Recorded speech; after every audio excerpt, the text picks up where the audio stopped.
The South African Pharmacy Council presents the fourth episode of its virtual podcast powered by pharmacy professionals.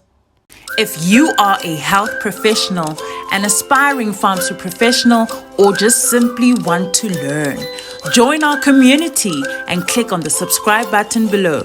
Please don't forget to hit on the notification icon to get notified every time we upload a new video.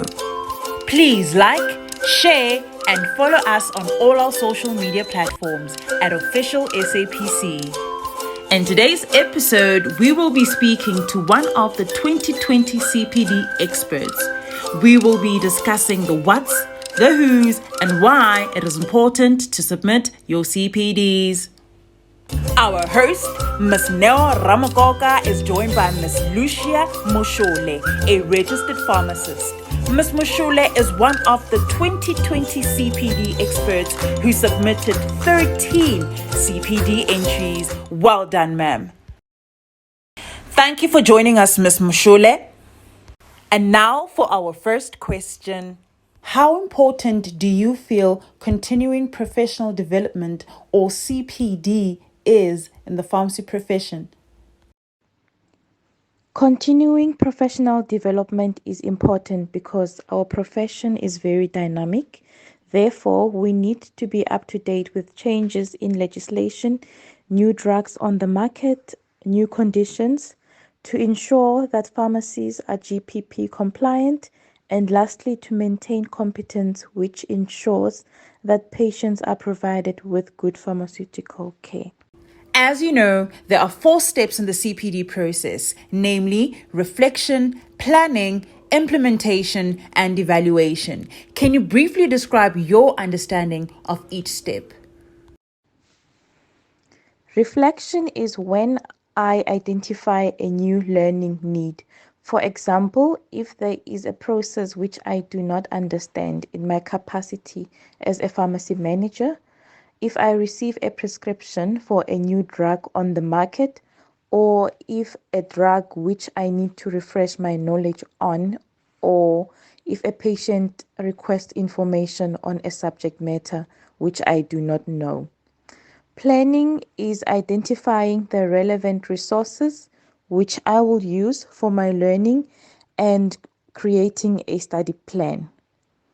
Implementation is when I study the topic. This includes reading a chapter in a textbook, a SAMF, a pharmaceutical journal, or doing an online course. In step 4, I do a self-assessment by asking myself what I have learned and apply my learning. The knowledge may be applied immediately in my practice or in future, depending on the topic. Thank you for your explanation. Now on to our next question. Do you feel that the current 4-step cycle works well for the purpose of CPD? That is, does it ensure continued competence in pharmacy professionals? Yes, I do, because the 4 steps are in a sequence that I follow when I need to learn something. All pharmacy professionals will come across something that they do not know or may need to refresh their knowledge.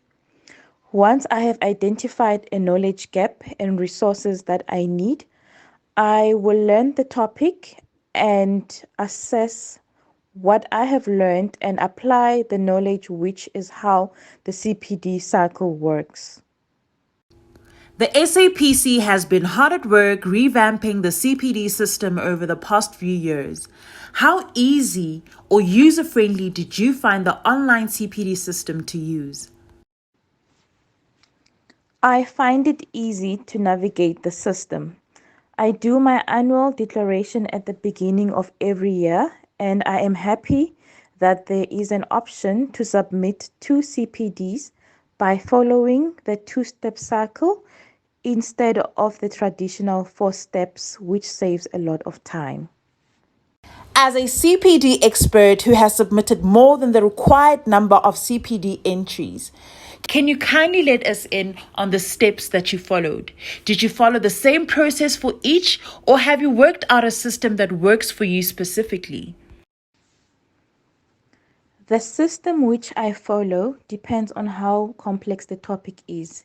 For short topics, I make notes and load the CPD on the website at the same time.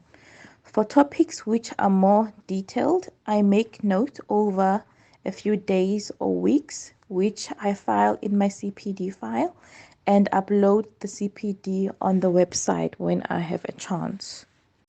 In closing, what advice would you give to those pharmacy professionals who may feel overwhelmed by the CPD system? I would say to them, do at least one CPD every 2 months. When you come across anything you do not understand, use that as a CPD topic and the other steps will follow logically. Write notes and keep them in your CPD file and upload onto the website when it's convenient for you. You do not have to upload paragraphs of information. You can type 1 or 2 statements for each step. And that's all for today. Thank you to our guest, Ms Lucia Mashole. If you enjoyed this video, please give it a thumbs up, comment down below and let us know what you have learned or what you would love to learn. Get in touch with us. Our contact details are in the description box below. See you soon.